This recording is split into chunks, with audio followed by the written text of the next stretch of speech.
looking at why you need to accomplish things, and then putting things in order that help you succeed. And that's a big part of harnessing your energy, right? Is you're placing success much more convenient in a much more convenient location to where you can just reach out and grab it whenever you need.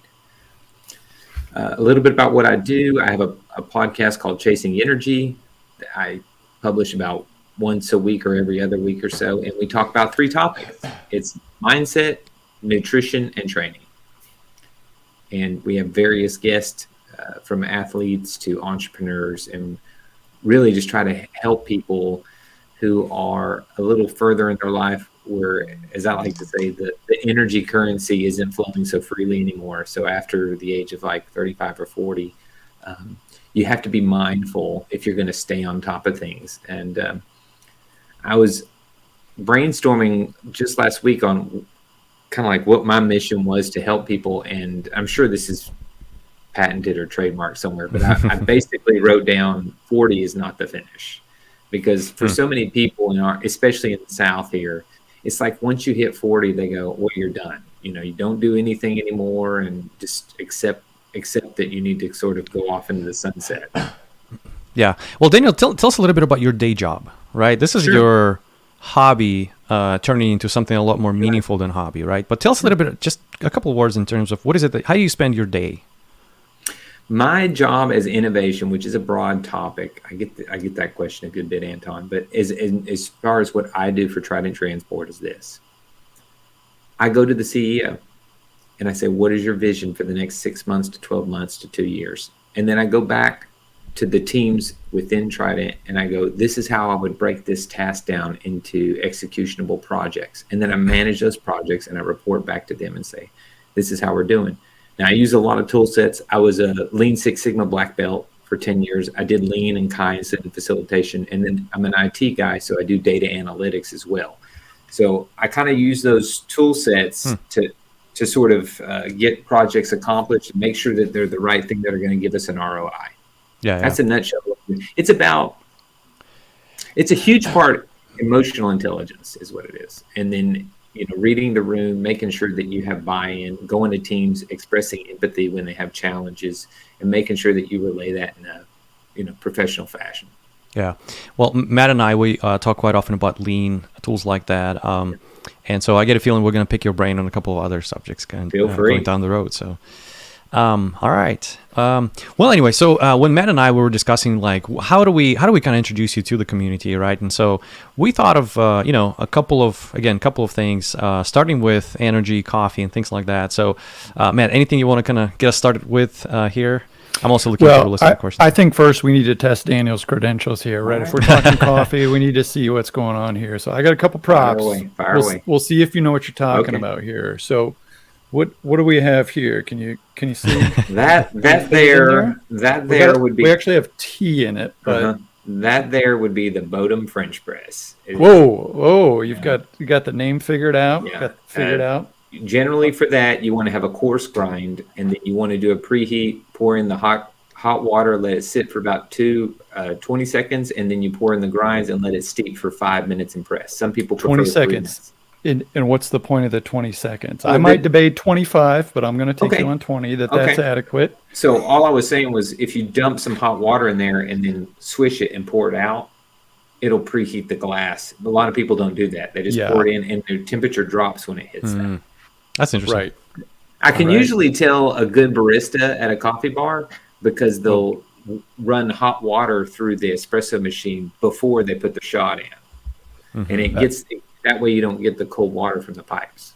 Yeah, they say it can get a little bit bitter. Sometimes if it's a pour over, right, it just cools down too fast. If you put some creamer in there, and then who likes cold coffee like that, right? So what was the second device? I'm sorry. Okay, we've got obviously I think is a grinder, right? Is there certain types of grinder? Do you just get one that spins it around, or what about burr grinder? I'm glad you asked. The number one piece of advice for having good coffee: get a burr grinder. Do not use a blade grinder. The difference is a blade grinder is it literally has a blade that spins, and those are great for like spices when you're at your house. You you do that a few times. The problem with coffee is what you're doing is you're creating chunks of different sizes, and those different sizes lead to more bitterness in your coffee.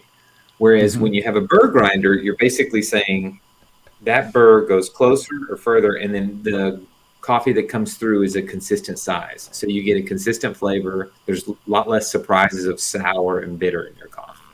So that's a new discovery to me this year, and since I've gotten that's been game changer, right? Because some things on a French press, you're going to keep it in there longer, right? And it's going to sit there, so it's a bigger pieces, right, of the coffee that you're going to have. Of course, espresso, right, is very fine, right? When you get it from a coffee shop, right, it's going to shoot through. Yeah, espresso is more like sand sized. Is about what you're looking for. Yeah. All right. I think Daniel passes the test there for when it comes to coffee. So, I got you can fire away. I'll handle more. Yeah. Well, good. Well, let's go ahead and get started this conversation about energy, right? With two components to it is the way I kind of think about it. And again, break down my stigmas here, Daniel. Feel free to do this. But when I think of energy, I think of something you can stimulate yourself into, right? That condition, that state. All of a sudden you're ready to go because there's a little whip, right, in the back, and you push yourself to go further. You push yourself to wake up. You push yourself essentially, right? Just it's good. Gym is a good example where pushing yourself is good, so that's stimulating energy, right? You can function out of that. But here's a kind of like another piece that I always think about is that nourishing energy, right? And again, break down my stigmas, break down my language even here. What's the term that you use? And so the kind of pushing yourself towards a certain state of energy versus nourishing yourself to a certain state of energy. What's the difference? How do you look into it? And what should we kind of on a daily basis consider to get that good flow of energy? Okay, so I want to make sure I understand the question. One is pushing like yourself. Stimulating energy, caffeine, right? Coffee. Stimulating, okay. Versus like nourishing. How do you nourish yourself into just having abundance of energy? It sounds like you're coming into two aspects there. One is training and one is recovery. So when you're stimulating, whether you're exercising or you're having caffeine, you're basically telling the body to go. And the nourishing aspect would be what kind of nutrition are you putting in your body? How much rest are you getting? So that tomorrow you can do those things. Probably just on that note, one of the biggest misconceptions in strength training is that you improve because of the workout that you put in. And it actually is not true. It's when you recover from the workout that you put in. And when they'll show these graphs and they'll tell people, if you're not getting appropriate sleep after that crazy hard workout, it's kind of a wash. You're actually putting more stress on your body and it's not recovering properly. So the key there is, if you're going to invest in yourself, make sure that nourishing part is part of the process as well. And that could be emotional nourishment. It could be physical nourishment. When we have a stressful day, there's an importance for having that gap between work and sitting down at the dinner table or whatever, right? Where you have to sort of go from that transition to those two different people. So do you see it the same way I see it is you got to wake yourself up first, right? And there are certain bullets. I like that term you used before, bullets. But then you have to recover. You can't get yourself to the point where you keep whipping yourself, right? You're not resting. You're not nourishing yourself. And all of a sudden you can find yourself where? I mean, what could be a state? Sure. And I think the short answer is if you think that energy is finite, you're setting yourself up for burnout is what you're doing. And I mean, if you look at, we were just talking about how some of these entrepreneurs, they want to go. And there was some great points brought up there. The difference when you're 22 years old and you can live off ramen noodles and things like that and go sleep deprived for a while is one thing. But that doesn't mean there's not consequences, and it doesn't mean there's not a burnout that comes with it. And if you look at the sleep studies, for example, I think it's Matt Walker, has been publishing more and more data that states the longer that you sleep deprive yourself, the much more likely you are to have cognitive decline at a much faster rate. So, for example, if you're in a position where you're constantly at 5 hours sleep, there are most definitely going to be long-term cognitive problems down the road. For example, Alzheimer, dementia, and things like that. So the nourishing aspect is hard to overstate, because if you want to sustain growth, it's imperative. Now, having said that, we are the oldest people that have ever lived at this point in our life. Like, the average age is higher than it's ever been. So to be the desire to be sharp and on top of your game off into your 50s, I mean, you have to think about that. 100 years ago, that really wasn't an issue. It was kind of like, at that point, you were shot. Your days at the factory were pretty much numbered. And today we're going, I can stretch this out a couple more decades, man. Yeah. It's interesting you mentioned this. Last year, the average age expectancy of life in the U.S. dropped by 2 years. That's right. It's kind of like an interesting piece. And of course, they attribute it to COVID, right? It's partially. It's partial. Partially. I saw that I think it's partial. Yeah.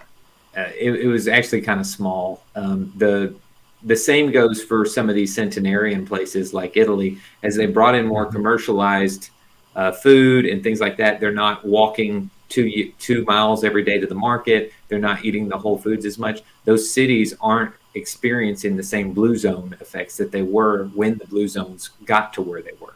So it's all about that practice of, we were talking earlier about what is the importance of whole foods, right? Well, when you're opening a wrapper to have your food, half the time there's a consequence to that.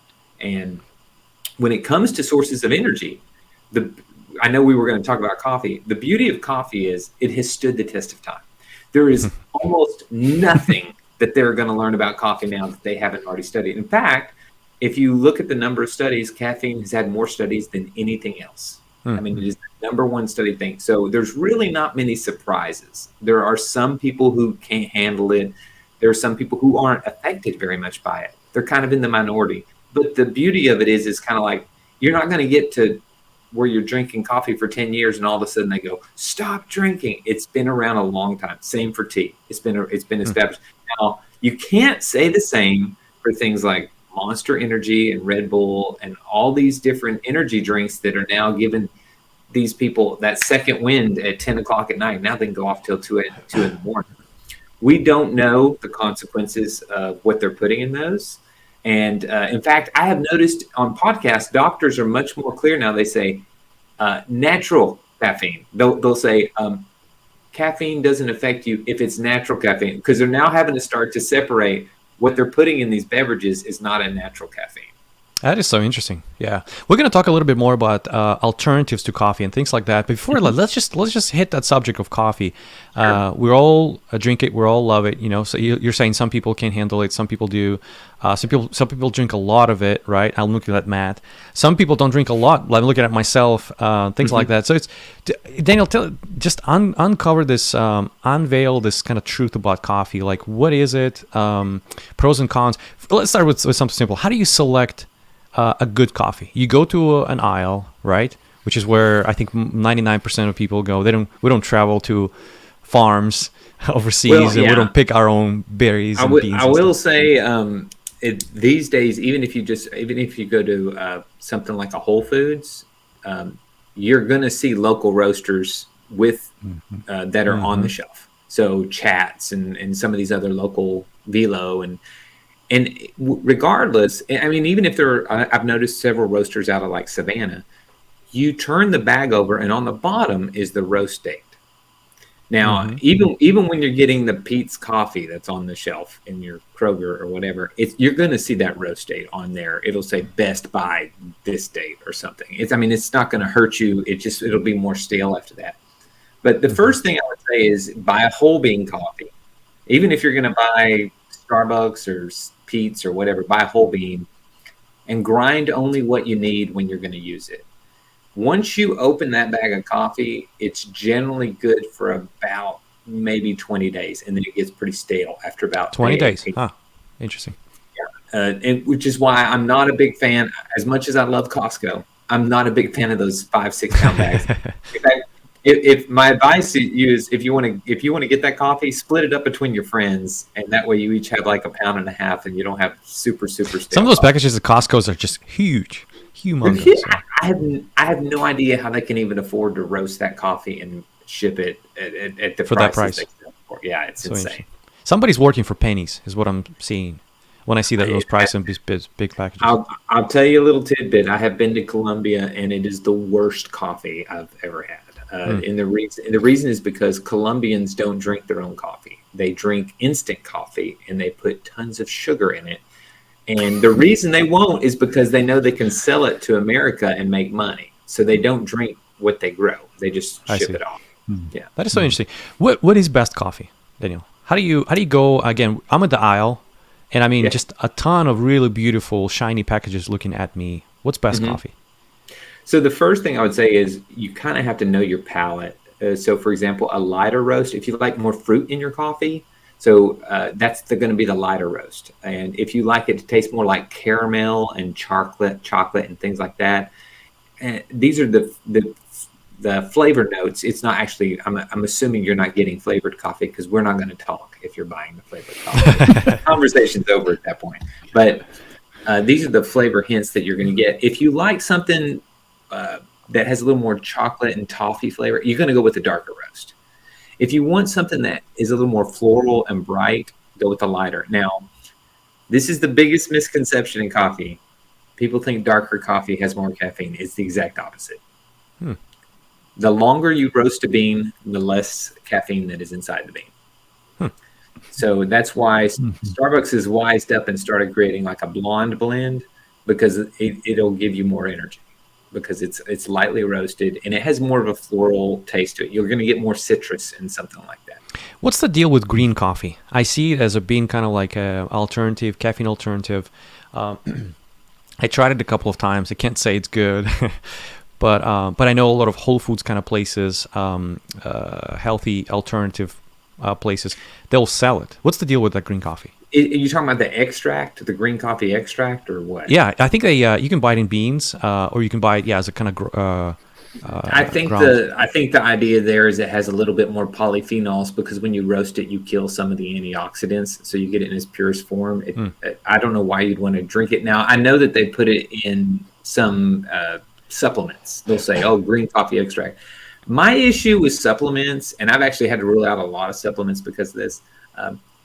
I don't like my supplements to have any caffeine, because I know exactly how much caffeine I'm going to have in a day before there's consequences, and I don't want to add to that. And if you tell me you have to give up your coffee to take this supplement, I'm like, I'll just stick with the coffee. Thank you very much. So I don't like any supplement. And you need to be careful with like multivitamins, because they'll go, oh, this is the men's metabolism blend. And I'll look at it and go, this has like 300 milligrams of caffeine. That's like a tall Starbucks coffee. And they go, well, I feel great when I take it. I don't have an appetite. It's like, yeah, there's a consequence. Do you take any sort of like a pre-workout supplements? Because I know that all that stuff has a lot of caffeine in it. I don't take anything that has caffeine as a pre-supplement, but I do take a couple. There are some pre-supplements. In fact, I'll give you a tidbit. I have all sorts of tidbits today, don't I, Matt? Yeah. Keep them coming. I'm going to tell you the cheapest supplement that if you're going to do a hard workout, it works. They have studied it many, many times. It's pennies, and it's sitting in your cupboard. Can anyone guess what it is? Don't tell me it's coffee. It's not coffee. Coffee will help you, but I'm talking about something else. I'm not sure. Baking soda. Pre-workout. Yep. It is an alkalize. So if you're going to do something that puts lactic acid in your body, you're basically already preloading your body to fight off the acid that you're going to cause. So you will have a longer time to fatigue if you start loading up with baking soda. You have to be careful. There's a formula for how many grams you take per your body weight. It can cause GI distress in some people, but it is the cheapest hack that I look at it and go, if you look at the studies and the people they have on baking soda for like 2 weeks, and then the people who aren't, it gives you an edge. And you can buy, I don't know how huge the bags are, but they're super cheap. It's a very good product. So it essentially balances out your pH, right? and that makes you go further. Yeah, Matt. Uh-huh. I mean, that's the claim of alkaline water, right? It's lowering that acidity to it. To the best of my knowledge, alkaline water does not work. To the best of my knowledge, I've not seen any studies that say it actually works. I think it had a nice little streak, right? I come from a long history in the food business, and there's always something kind of a twist on it, a little turn, right?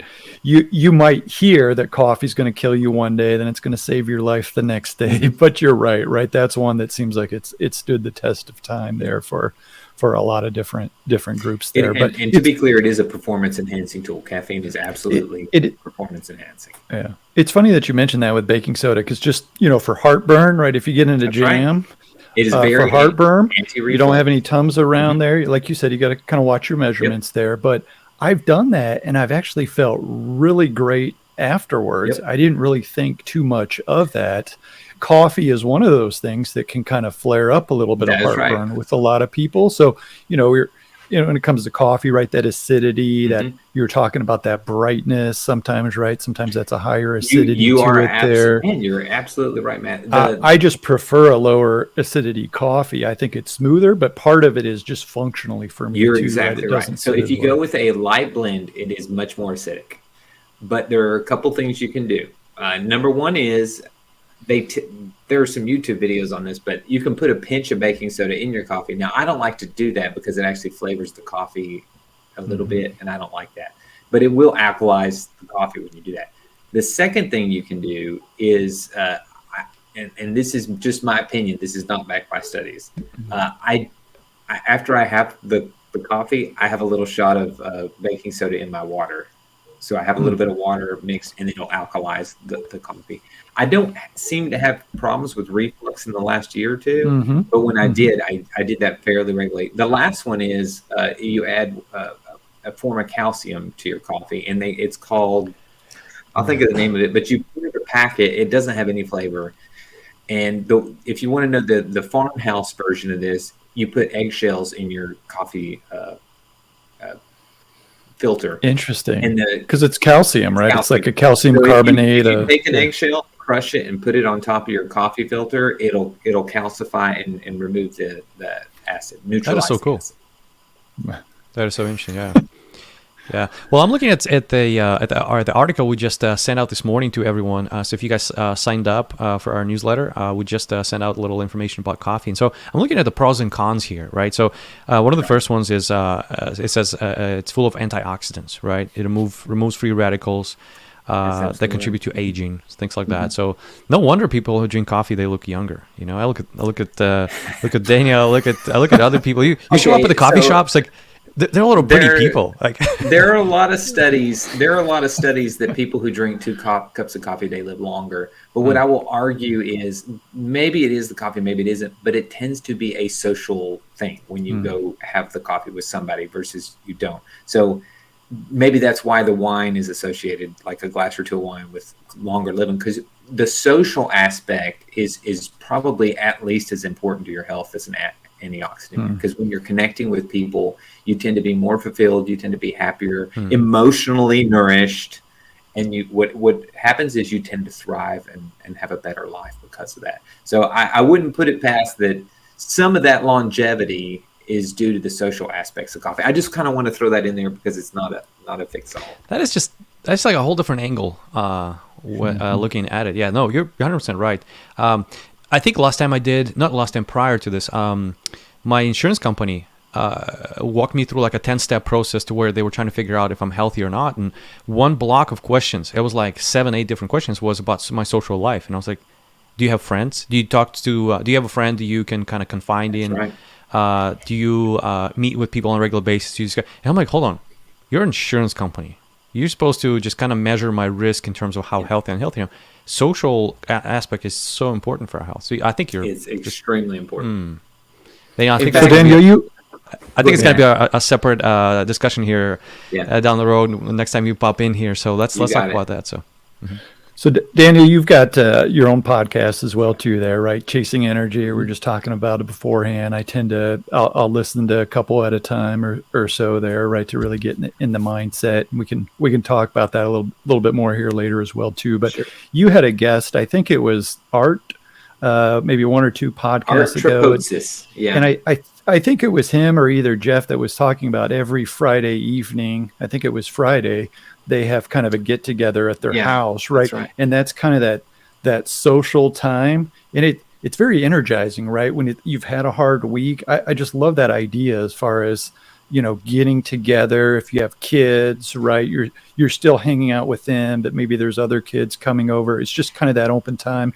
I've had some friends that do that on Saturday as well too. They're just, after church, always inviting just anybody come over type of thing there. But I thought that social element of it, I thought was just so important there. And when you're talking blue zones and everybody just wants this pill, or what do I just have to do to live longer? But there's really a lot of elements to that. But I just thought that was a great tip there from your podcast. And I'm glad you took that away, Matt. I think Art was on to something there. And what he was trying to say was, you don't have to keep your exercise completely different from your personal life. And he was basically coming up with examples of, you can create these bonds and connections through the exercise and make it fulfilling at multiple levels is what I took from it.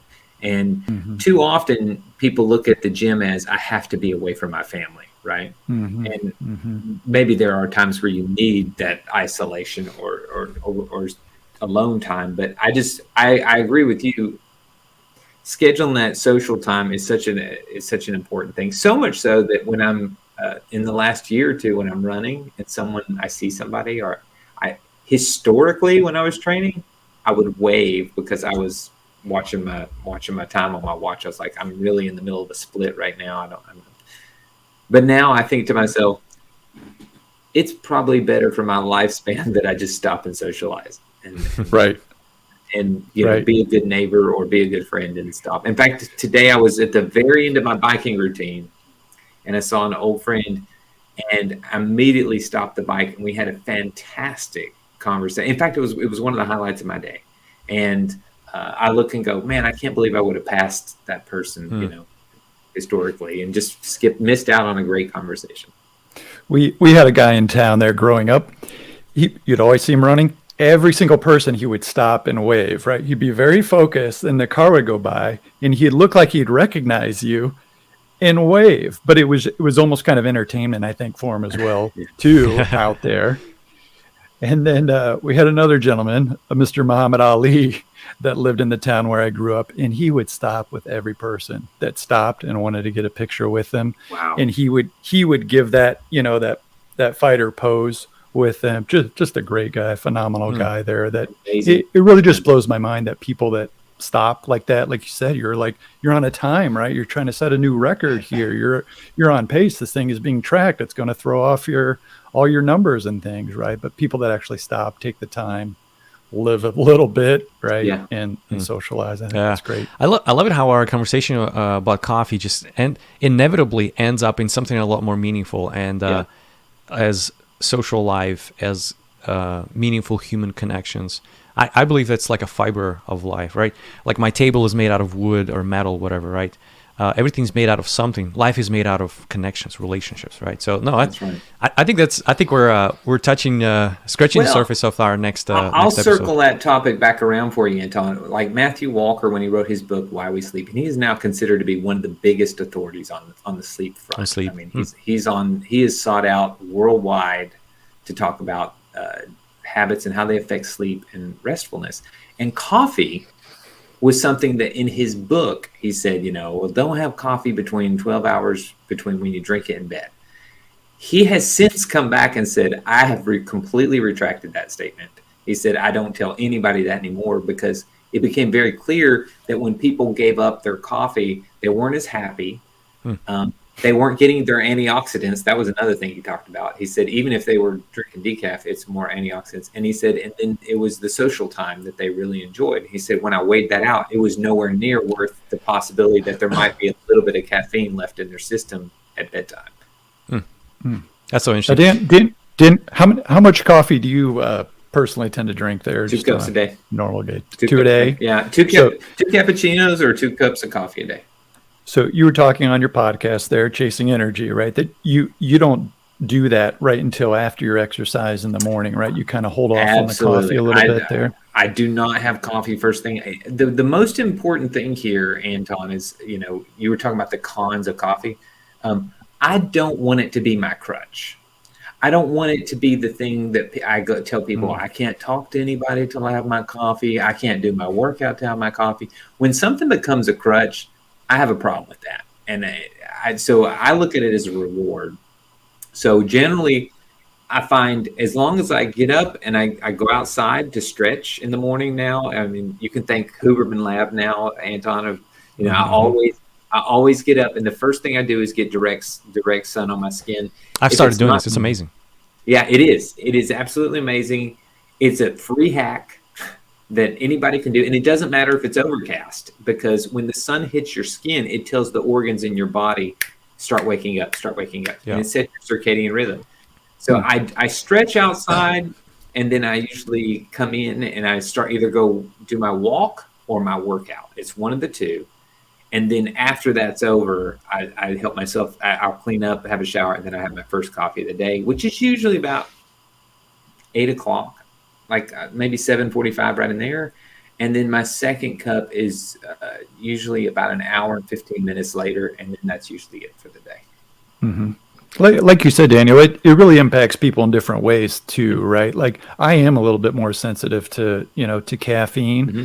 And if I were to have one later in the day, I would probably be up all night vacuuming and doing all sorts of errands, right? Other people I know can drink it right before they go to sleep. That's right.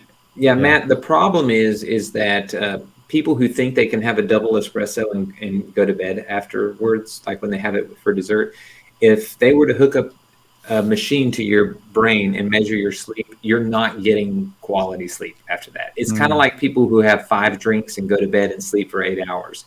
Your quality of sleep is not the same, even though you were resting or in bed the same amount of time. You may have thought you slept the same. Your actual restfulness, you're not going to get deep sleep. Your REM sleep's going to be interrupted. It's going to mess with your cycles. So having the half-life, I think, of coffee is like 5 or 6 hours. It depends on your particular DNA. If you do a 23andMe, it'll tell you if you're a fast caffeine metabolizer or slow. Interesting. So there's and that'll give you a little hint. But in the end, I find that after lunch, if I start to crash, the number one thing I do is go for a walk.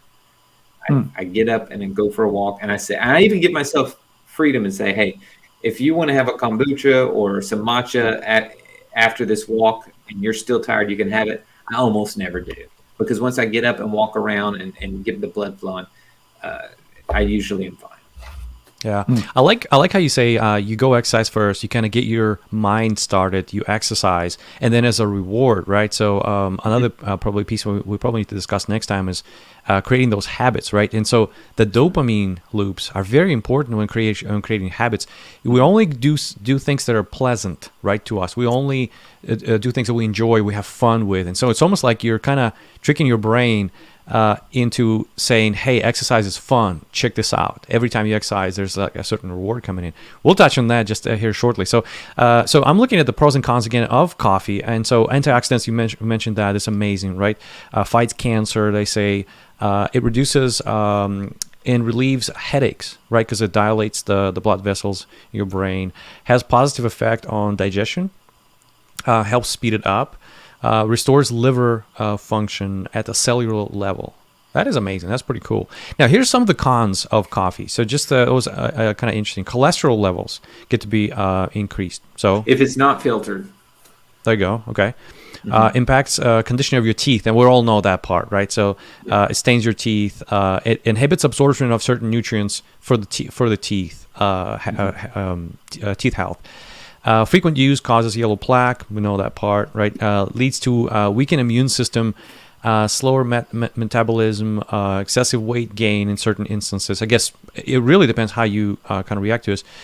Lead to increased excitability and insomnia. This is exactly what we just kind of touched base on. So I would bet that bullet point is based around if you have so much caffeine that you never allow yourself to rest and your heart to recover, you're going to put yourself in a compromising situation. It's like a tool, right? a hammer, a knife is a tool. Mm-hmm. You can harm yourself with it, or you can build a house with it, right? So that's the way I think of coffee. Right. But for those people who, which sometimes it really kind of depends, but sometimes I'm in the category where, let me stay away from coffee for a week or two. So this is, what would you suggest a good alternative, right? You said coffee is one of the bullets in your magazine, right? Because actually, Anton, last time we met, you had a matcha. I think that's a great alternative. If not, you need to ask yourself why you want an alternative. If you don't like the flavor of coffie, I think there are some great alternatives. But when you're talking about matcha or yerba mate, it's still caffeine.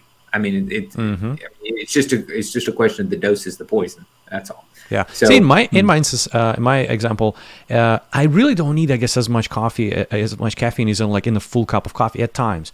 I'm realizing like mud water is my alternative. Well, I'll drop a little 2 cents in there.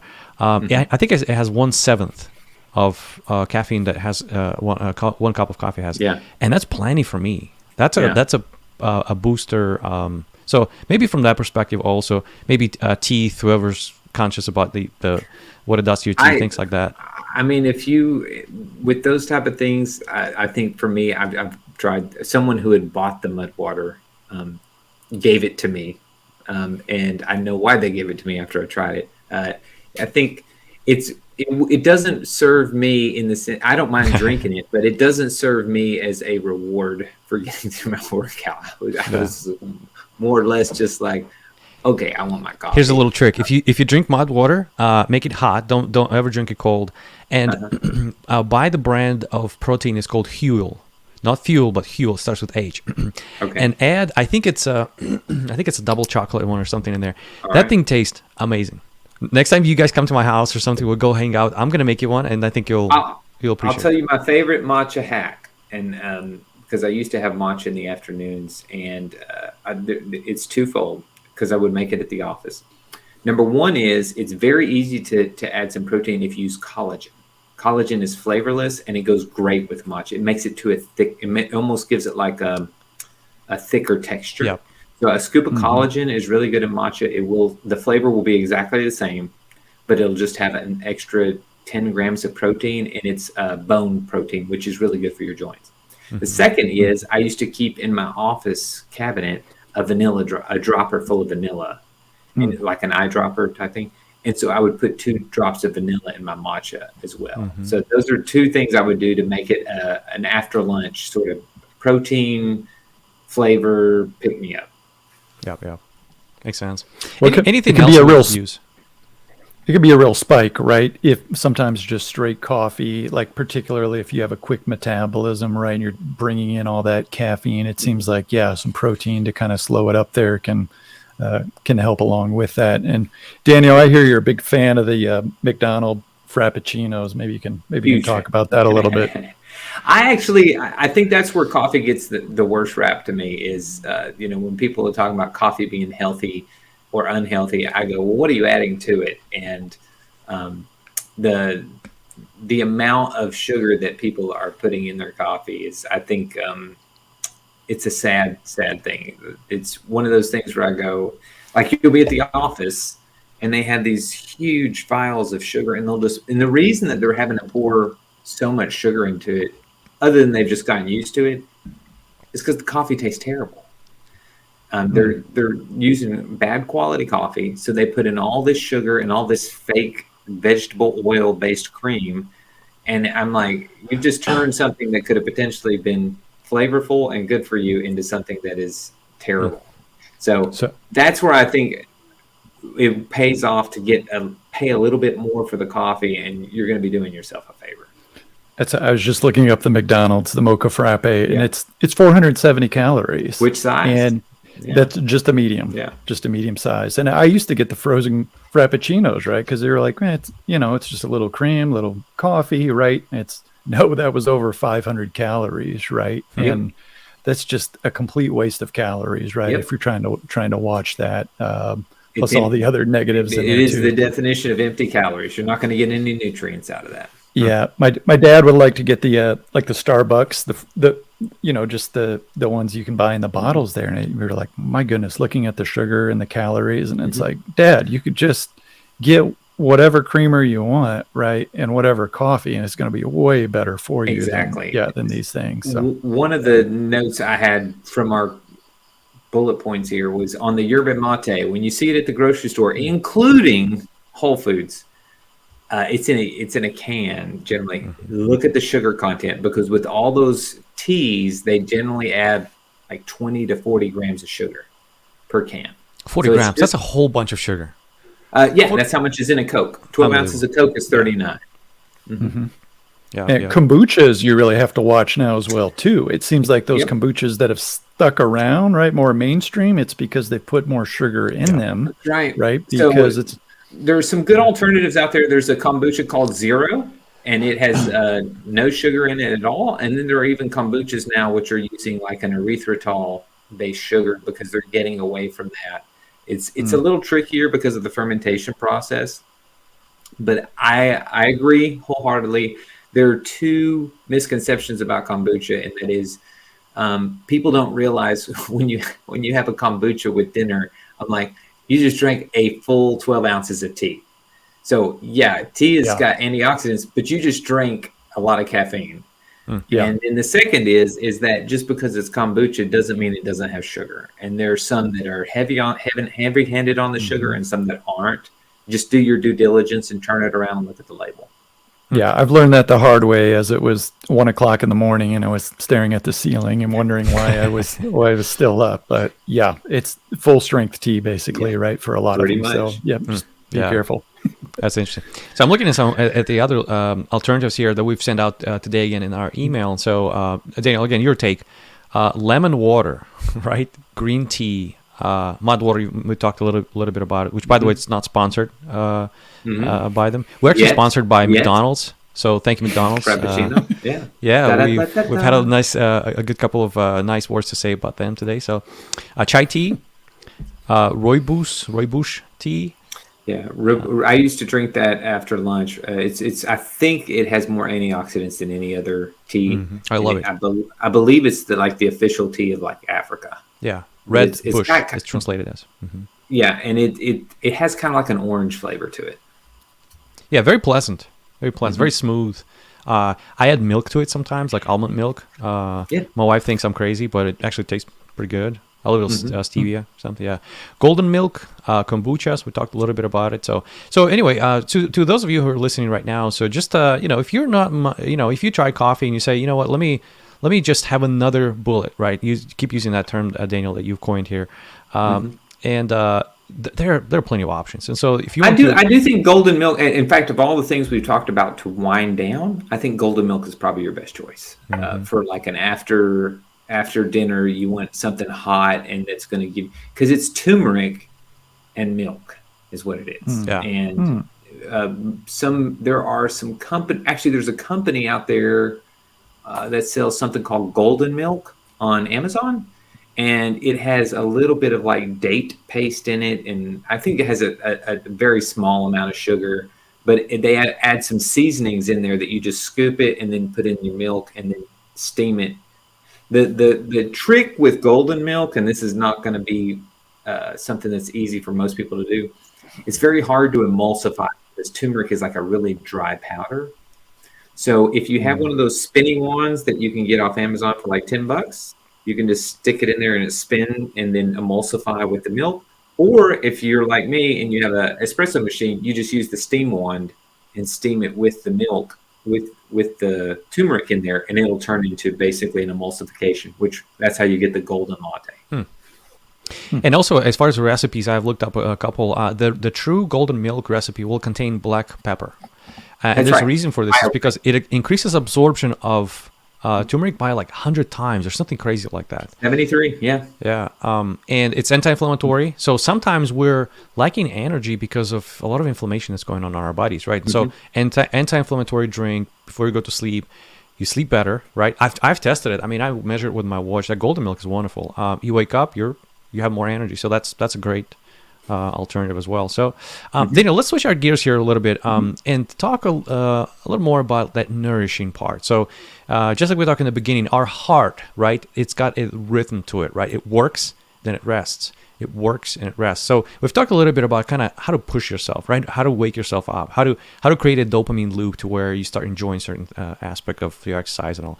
What about nourishing? What about rest? What about exercise? What about food? Let's kind of switch gears and talk a little bit more about that part. Any sort of thoughts you've got on that?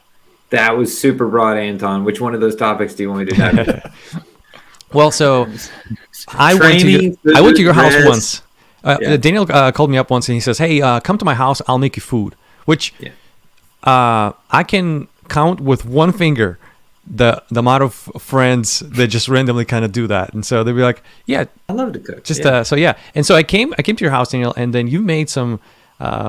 It was simple, but it was sophisticated at the same time. I remember you made the fish, you made the salmon, and you've got this little device to where you smoke it right in the setting of your kitchen. You'll see them in cocktail bars and stuff. You put some wood chips in there, and it shoots. And it's Breville brand, by the way, sponsored by them today as well. So tell us a little bit more about how do you figure out like what to make? What's healthy food? Let's start there, and then we'll go into the exercise here shortly. I actually, when I look at meals, I structure them around what would serve me best in a lot of cases. So, for example, if I biked for I think I had a gap in my schedule, and it's supposed to rain all week, and it didn't rain today, and so I was out there on the bike. I jumped out there and got my hour ride in. So I had a little bit more on the carbs for dinner that night than there are nights where if I lifted that day, it's not uncommon for me to just have some meat and vegetables for dinner. But I look at what's going to serve me in a domino, like that my body will recover effectively for the next day. And vegetables are almost always part of that formula. And that's a big one. I think the protein source that you choose, whether you're vegetarian or any other diet, I think protein is the unsung hero of keeping you full. So when you have plenty of protein, you're just not as tempted. And you might think, well, you ate 200 calories of protein versus 200 calories of carbs. What's the difference? Well, for one, you're not as hungry when you eat 200 calories of protein. You're like, oh my gosh, I'm satiety, I guess is the word I'm looking for. So how I go about structuring my dinners is generally I look at like, what am I craving? And then I kind of fit it into what macros and micros I need to have for that day. Do I need a little more protein today? Did I just walk today? If I just walked, I might have a salad for dinner. It's not uncommon at all for me to have a salad for dinner if I just didn't have an intense day and I just need some vegetables. Mm-hmm. What do you eat for breakfast? Don't eat breakfast. I generally, and this is, I'll tell you why.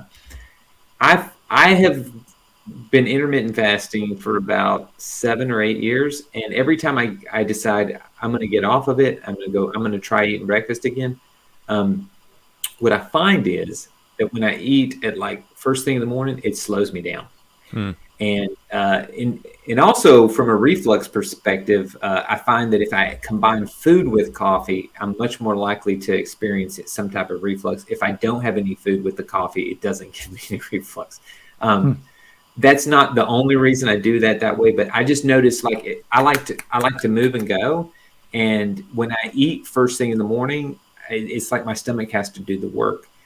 They actually did a study, Huberman was talking about this, where it doesn't matter if you get full on healthy or unhealthy food necessarily. If you eat so much food, it's your brain and everything's going to have to slow down to process that food. So one tip for maintaining your energy: don't eat past 80% full. I almost always make sure I put a gap between my first serving of like 15 minutes before I go back for my next serving of something, because I know it's going to take 15 to 20 minutes before I realize that food is there. So that's why I don't eat breakfast. It slows me down. I usually have my first meal at about 11 o'clock in the day. Mm-hmm. I'm not and I'm not generally starving. I'll have it just because I worked out that morning and I feel like I need to have it. And I don't preach intermittent fasting to people, but I've just found I'm more effective. And when I've given myself a free pass to eat as much breakfast and all that as I want, when I was trying to put on a few pounds, I didn't enjoy it as much. I ended up going back to it. Yeah, it's interesting. You mentioned fasting. I remember it was a span of my life, I think for at least like a year and a half, where I fasted 1 day a week. I mean, not entirely, not 24 hours, but I just really skipped like 2 or 3 meals this one day. And for some reason, it would be like Monday, because on the weekend you would like eat a bunch of nonsense sometimes. So Monday was like, let's just take it easy. And I remember how, your mind functions differently. Like your energy levels are there. You're just more optimized. So sometimes, nourishing. When I think of nourishing, I think that's a really good point that you're bringing. You don't want to. There's a balance, right? You don't want to overnourish. You don't want to, because there's enzymes.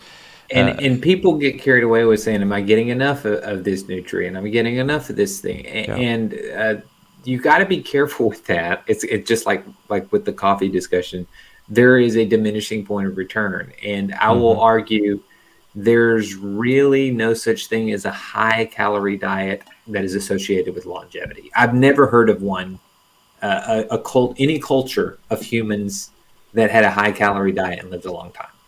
So that which is part of why I'm not exactly the picture of like the guy in the gym that's probably 30 or 40 pounds bigger than me, is because I always look at it and go, I'm not drinking 12 egg yolks just so I can put on 10 more pounds, because that's just going to destroy my body and my energy. So that's where I kind of draw the line and go, the difference between actually like enjoying my health and living it versus looking the part. Yeah. Daniel, anything you want to say about exercise? Matt shared a little bit about out of your conversation you guys had, and something about the zones and things like that. Sure. Tell us a little bit more about this. Okay. The first thing I'll say about exercise is the most important thing is you find the training that you will do. So if you are miserable going to an elliptical at the gym, or you are just counting every minute when you're on a treadmill, go find something else. Because whatever you will do consistently is the best form of exercise. So it could be playing with your kids. It could be basketball, whatever it is. If you can find a way to find joy from it, that is what you're going to stick with. So on that note, you asked me about zones. And what I will tell you is this. One of the most important things you can do for your longevity and your training is learning how to manage your effort. And unfortunately, our society is all about quick fixes, and we love the Rocky montage. But if you look at elite athletes and you look at people who live a long time, the vast majority of their training is done in something called Zone 2. Zone 2 is considered to be a conversational effort. That means if I'm in Zone 2, I can still have a conversation with you, Nick. I forget the number of words. It's something like you can say 7 words without a breath. Right. So I can say, hey, Anton, how you doing today? Good to see you. And then I'll take a breath in. But it won't be like I'm trying to get through this pace. And so they'll tell you the number of words, but Zone 2 is a conversational effort. Now, the reason that people don't like it is because they think I didn't really do anything. I feel like I finished my workout and it wasn't super hard. Well, that's what about 80% of your workouts should be, is as far as cardio. It should be just conversational effort. It doesn't have to be super high intense. And in fact, you're going to be much better at doing high intensity work when you've built that aerobic base, not the anaerobic, the aerobic base, by doing those long. That's why those champion Ironmen and all those, the vast majority of those hours are just conversational pace on a bike. Interesting. Does it have to do with the fact that, like, again, if I'm not mistaken, those are like a fat burning stage or a zone? It's several things. It's not just one thing. It is a fat burning, but as opposed to... But it doesn't have to be. Well, I say it doesn't have to be. When you say Zone 2, people go, oh, it's a fat burning zone versus one that's a carb burning zone. Well, that's not true. First of all, it's not two separate things. It's actually more of one than the other. And the more you go into the other one, the more you're using your immediate glycogen resources. So that's why you can run 90 minutes very hard before you use up the glycogen in your liver, which is your glycogen stores. And that's why they tell you to carb load, which is kind of bull crap anyway. But I'll digress on that one. But you got 90 minutes, and you really don't ever really use those reserves. That's why when you see people at the gym and they're chugging full sugar Gatorade, I'm going, what are you doing? You're nowhere near needing these sugars that you're consuming. Yeah, that's interesting. See, I'm glad somebody like you, Daniel, educate yourself on this and then share it with others, because there's definitely a huge value in that. So anything on like aerobic versus lifting, anything there? What's the balance? What should I do? Yeah, I'm gonna probably surprise a few people and say there's probably just as much science coming out now that strength lifting is just as important. Strength training, I should say, is just as important to your longevity as cardio. And that has not historically been the case. Generally, everybody's like, you need to get your cardio. The problem is, Anton, that if you don't do some form of strength training, there's a very much a domino effect when you get older. And if you want to talk about people who are super high risk and have they go to the hospital and they have fatalities, it's because they fall and break a hip. Breaking a hip is quicker than a death row in Texas. The likelihood that you're going to die and the speed at which you're going to die. So what you have to do is start thinking, Matt, we're talking about the difference between turning 50 now and versus 100 years ago. You need to be thinking, I have to put some stress on these bones and joints so that they can handle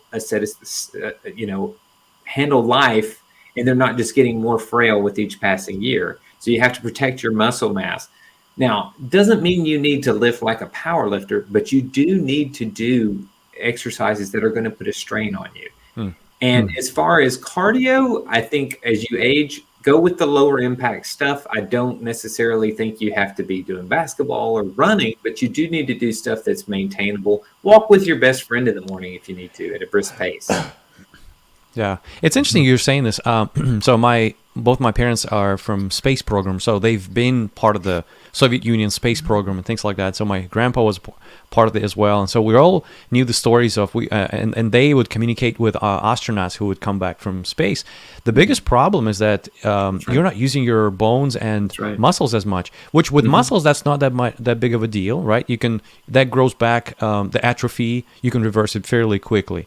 As long as you eat well, rest well, but bone mass, bones become very fragile, and so what you're saying is basically you want to put a little bit of kind of strength on it, because again, you don't want to be that space person coming back, not using your body, and your body is just kind of like, well, I'm not being. It's like you don't use it, you lose it. It has to do with languages, it has to do with knowledge, but it has to do with your bones and muscles. So that's an excellent point. Yeah, be smart. It's depending on your age, of course. Start to integrate it at a very manageable pace if you haven't. And what you'll find is, the body, the way that you train your body to be resilient and live longer and be better at conquering diseases, is by training it with a stimulus. And that is when you give it a stimulus, you are actually causing inflammation, right? When you train, you are actually causing inflammation, but you're doing it at a rate that the body goes, I got this, I understand this, and I'm going to adapt to it. So that when the actual resilience comes and the unforeseen circumstances, that your body's much better at handling it. Yeah. So I keep thinking about this new area of study, the epigenetics, and they're saying that once you exercise, the regular exercise tend to turn on and off certain genes. So I feel like we're just scratching the surface, guys. We're an hour into this conversation. I feel like we're just starting. So, Daniel, let me ask you something, so we can kind of start wrapping things up, because I know people have a ton of things to do. And so, if you've been at the gym all this time for an hour and you've been listening to us, I'm proud of you guys. So just keep doing it. Okay, so the one last thing I wanted to kind of mention, and so Matt and I, we discussed this a lot here on these live streams. We talk about purpose. We talked about being driven, right? We talked about certain goals in life, how important it is, and how meaningful of a life you can kind of turn yourself into when you do have them, and clear goals, right? When I ask you about what is it that you would like to talk today about, one of your points was have some clarity around why, right? Around your goal, around your purpose. And why in the world conversation around coffee and energy turns into goal and purpose and clarity and your why? What's in it that you see so meaningful? I think that whether you're talking about why you need to train, and then why it's important to live a healthy life, and you could even argue why you don't need to be having 6 cups of coffee a day, because you look at what the detrimental effects are long term, and you say, is this the person I want to be? So I look at it and say, am I a better father if I train today? Now, there is a diminishing point of return where you think they call them, for example, wives of Iron Man. They call them Iron Widows, because the husband or whatever is constantly training. And there are plenty of people I can think of that have very well managed to have a great family life with that. And there are ones who have actually managed to destroy some of their family life because their addiction to the hobby. So it's important that you understand when it comes to coffee or nutrition, or maybe you're OCD about, the source of your food, or any of these things, that you have to look at it and go, what is the long-term value of this? Am I pissing my wife off when I do this stuff? That's not as good. It's not good for your health, man. And so when I say your why, you need to look at why you're doing these things and say, how is this going to make me a better person, a better friend, a better father, all those things. And the caveat to that, once you've determined it and you've actually put in the work, it's much more easy to sustain when you don't feel like doing it. So you'll go, I know I don't feel like going to the gym today, or I know I don't feel like going on a jog today, but I also know that the kind of person that I want to become will do this regardless. There's a very important reason why the Navy SEAL training is so incredibly brutal, and that is because they train so hard that when they actually do the thing that they're trained to do, they're like, I've been through this 100 times, man. My mind, my body, everything's, and of course, nothing goes according to plan. I mean, I'm sure your equipment fails. There's more people at a target site than they thought, but they know how to adapt. So that's what I want for you and your listeners, is to say, how am I scheduling my training and my nutrition so that I'm adapting, so that when challenges come in my life, and there's a new deadline at work, or I suddenly have a family member that got sick, so I'm having to do dual duty between being a dad and help out my mom or whatever, you're going to be more resilient, because I've trained myself to handle stresses that are above and beyond the norm. Mm-hmm. Yeah. Well, let's see. Yeah, I definitely resonate with that last part. There's a lot about kind of creating meaning around life, and sometimes that balance, that meaning, that purpose is what drives that energy. And so sometimes I think, like, what's primary, right? Is it your motivation and drive, or your health? And it's almost like they're kind of like yin and yang. Like, you wake up in the morning, you've got energy. Well, great. You'll do something more meaningful today versus just kind of cruising along, right? And then when you do something more meaningful, you have more energy. You've got more desire to wake up in the morning. So it's just kind of, that's right, two aspects of life. They're kind of feeding off of each other. So, Matt, anything you want to add before we wrap it all up here? I don't want to shift gears back again, because I think this was a great way to end, but I feel like we're going to get blasted unless we talk a little bit about maybe hydration there, and some tips there from Daniel on that, right? Since I think that's probably something that tends to drag a lot more people down than what they realize there. But okay, so any tips on that? Yeah, sure. So for hydration, the first thing I would say is, again, I'm in my mid 40s, so I would advise always front load water at the beginning of the day. And it's twofold. Number one, you're going to sleep better if you're not drinking a lot of water at night, because that's one less thing you got to worry about in the middle of the night. And so I front load water at the beginning of the day every day, and so much so that I don't keep track of the ounces, but it's a lot. And then I told you I fast in the mornings. So I think part of it is I'm constantly hydrating to the point that with my coffee and everything, that by the time I get to lunchtime, I could probably have just 1 or 2 glasses of water the rest of the day and be fine. In the summer, go ahead. Do you add anything to it? Or, sometimes there's just times where it just feels like the water is not, it's just kind of sitting in your stomach, and then sometimes you'll play with some things like electrolytes or something like Sure. that, right? And it seems like it does maybe help a little bit there, but or some carbonation, something to I will mix tell it you, up man, my favorite new thing, since you brought it up, I bought a new refrigerator maybe 2 months ago, and it came with a jar built into the door where if you put the jar in the door, it would infuse, you could put fruit inside this jar, and it would infuse the water from the water with the fridge. So when you open the door, it's automatically filled. I have fell in love with having like cucumber water in the morning and lemon water and lime water. And it's so funny because I used to drink a lot of sparkling water, and now I don't drink hardly any because I love the fruit water and cucumber water so much. So that's one thing. With electrolytes, absolutely. The one thing I'm going to kind of tell you on electrolytes is you got to be careful, because not because of the electrolytes themselves, I'm not really worried about the salt. It's that when you buy electrolyte products, they tend to have a lot of food coloring and sugar are the two that I'm talking about. I'm not talking about potassium, magnesium, or sodium. Those give me, I'll give those a green light. You're fine. But look for Noon tablets are really good because they're convenient. You can throw them in there. And during the summer, especially here in the South, you actually do need to be conscious of electrolytes.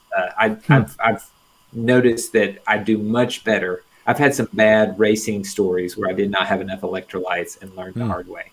So I hear that Celtic salt has a lot of good ones. It's not as salty, and it's got a lot of minerals to it. So and maybe in addition to some other ones, but yeah, that's interesting. Well, right. Guys, again, it's been over an hour here, and I feel like we're just kind of getting started here. We definitely can hang out for another couple of hours and have just a blast of a meaningful conversation here. So, which simply means, Daniel, we're gonna invite you back, and that's it's inevitable. So, drink your water. That's right. Well, guys, thank you for joining us today. Thank you guys, Matt, Daniel, for just a wonderful conversation, just a simple, meaningful time and connection that we could kind of keep going here. So again, Daniel, we invite you back already. Just let us know when, and you're always welcome here. Matt, it's good to see you. Hopefully you guys are great to see you there. Being safe, and stay healthy, stay warm, exercise, create those dopamine loops, and let's drink more water. So Daniel, just one more time, where can we find you there if people are interested in Sure, the podcast is available on all platforms. I mean, anything from Audible. You can literally search for it in the Audible app to Google Podcast to Apple Podcast. But it's called Chasing Energy. And then my Instagram handle is DP Lucas. All right, highly recommend it. Thanks, man. I enjoy it and I appreciate it. I appreciate it. Yeah, connect with Daniel on LinkedIn, and again, podcast is top notch. So. All right. Well, thank you again, guys. And thank you all who has been watching us. If you're at the gym, again, I'm super proud of you for being there for over an hour. So if you're driving, keep driving safely, and we'll talk to you next time. See ya.